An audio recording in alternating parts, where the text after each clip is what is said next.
બોલ તારું નામ ભાનુબેન ગોપાલભાઈ ગોંડલિયા સુલતાનપુર ક્યાં રહ્યો છો?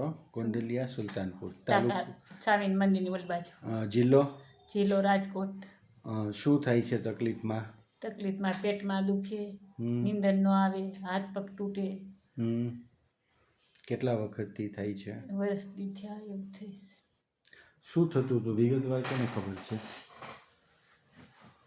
એને ખાઈને હા. એટલે ઉબકા આવતા, હા ઓલું થતું, નીંદર ન આવતી, એવું બધું થતું હતું. એટલે અમે તમારો વિડીયો જોયો એટલે અમે અહીંયા આવ્યા.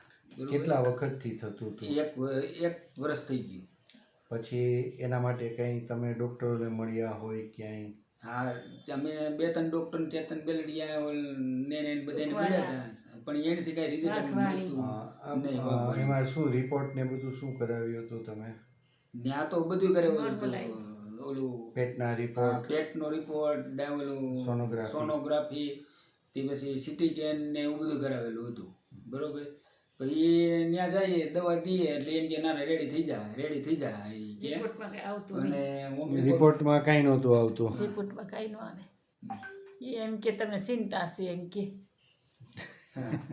એમ જ ખોટું સાહેબ ડાયાબિટીસ નું કે નહીં તો એમ કે ચિંતાની હિસાબે ડાયાબિટીસ એવું રાખી દે એટલે મને ચિંતાની ડાયાબિટીસ છે એટલે હું દવા પીતી એટલે દવાનું લઈએ.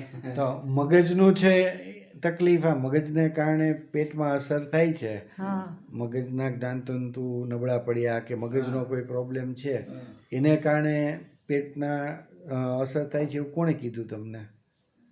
કાંઈ નહીં, આ કે ચિંતા કરશો ને એટલે કે બધું આ તને થતું હોય આ મારા ઘરના કે તને બીજું કાંઈ વાંધો નથી, તું ચિંતા કરશો ને એટલે આમ થાયશ કે એમ. પછી અમને એવું થયું, વિડીયો જોયો અમે, મારા છોકરાએ મને મોકલ્યો એટલે એને બધું આ બધું આવતું હતું, આને જે વસ્તુ થતી હતી ને એ વિડીયોમાં બતાવ્યું ને એટલે અમે અહીંયા આવ્યા.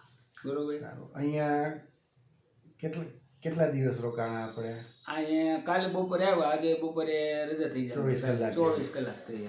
કેટલા ટકા સુધારો દેખાય છે? ઘણો સુધારો દેખાય છે. લગભગ 50% જેવું મને 50% નહીં પણ 10% મને દેખાય છે. તમને 10% દેખાય છે? મને 10% દેખાય છે. લ્યો તમને 50%? મને એવું લાગે છે.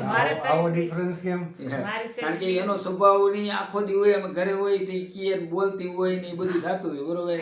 કાલે બપોરે તમે ટ્રીટમેન્ટ ચાલુ કરી ત્યાર પછીનો ફોન આવે તો હું એને મારે છોકરી વાત કરવા દઉં કે એની વાર વાત કરવા દઉં ને તો એમાં ઘણો નગરતો હોય છે ને, હજી ઓલી વાત નો પૂરી કર્યો હોય ને સામે વાળાની તો આને વાત ચાલુ કરી દીધી હોય. હવે એનું બધું પેલા સાંભળે, અહીં હું કહેવા માંગે છે કે હું નથી કહેતા, તે પછી આ બોલે.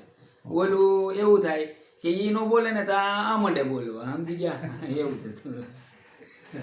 આપણે જે બોલો એનું જે એડવાન્સ જે વિચાર કરવાનું છે ને એ થોડુંક હવે ધીમું પડ્યું એમ વ્યવસ્થિત રીતે.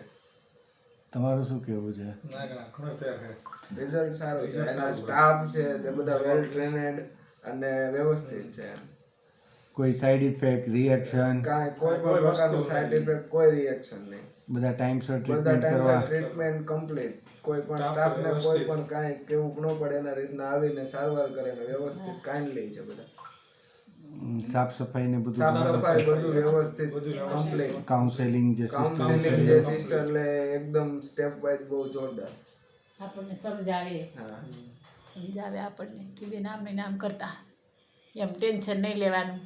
તમને સંતોષ બધી રીતે? હા, મને એમ થાય કે સારું થઈ જાય એટલે આપણે એ જ જોઈશે. સંતોષ ને બધું? હા, અરે સાહેબ, અને બધાયનો સ્વભાવ તમારો અને સ્ટાફનો સ્વભાવ ને આવે તો સાહેબ મેં ક્યાંય નથી ઓલી થયું. બરોબર. ગમે એવા ડૉક્ટર હોય પણ તમારો એમાં સ્વભાવ એટલે એમાં પૂરું. સાહેબનો સ્વભાવ હોય તો આપણને સાહેબ ઘણી ફેર પડે. તમે નિરાંતે બોલો, આપણને હરખો જવાબ આપો, એમ ફેર ન પડે, મગજને ફેર પડે.